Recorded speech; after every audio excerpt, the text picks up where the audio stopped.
phát giống cây cho bà con nhân dân này.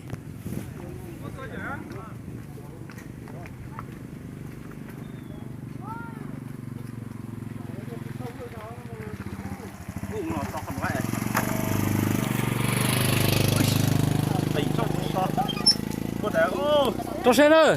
Nó ai想打开买不弄多啊？lên rồi, sao lọt chế đâu?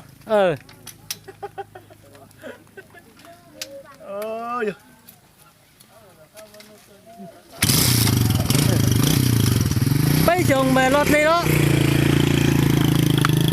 Tôi trong sắc bố mày nào nữa.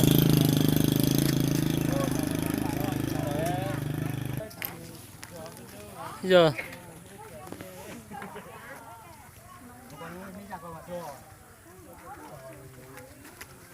trời ơi, trời đúng rồi.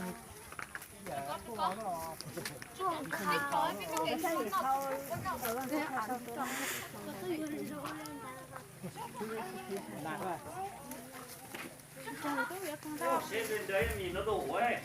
Này, trên xuống dưới đi. Xuống phẳng này.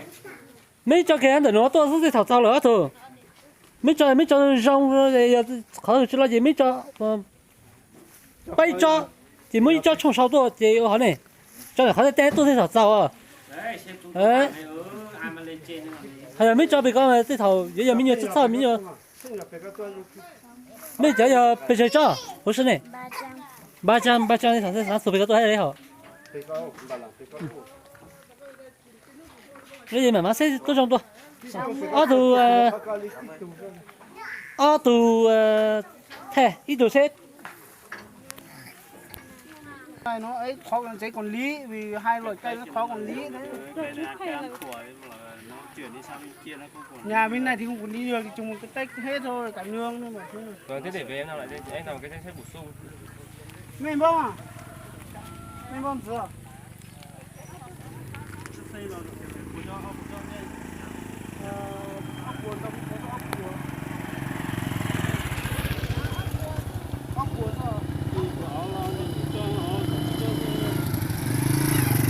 chị cũng lo cười了哦那个，哎呀，有的就到包了的，他都们，但是说我这家的他都了，还个有就到我一些去里面好的了。 cho nó bây giờ mua tôi chuẩn bị gì ấy chẳng đâu cứ bữa hay mua cái chắp lời cho nó ít cho lên nó tôi chỉ bảo để tao bảo cho nhẹ lên rồi 是嘞嘛。 Ờ. 对，那这一了要不我这要对了年搞个都。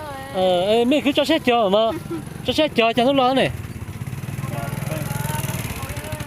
gia đình này nó ý kiến là như thế nào mà không trồng anh như này Nhà ông rồng á? không ông ư đấy Không, nó đăng ký cái tách nhưng mà nó muốn trồng cái cây này.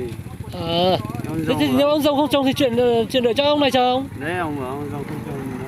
Đúng rồi, thế thì tốt quá còn gì nữa. Mong thằng em kia bảo là như thế phải làm lại chính sách. Ừ.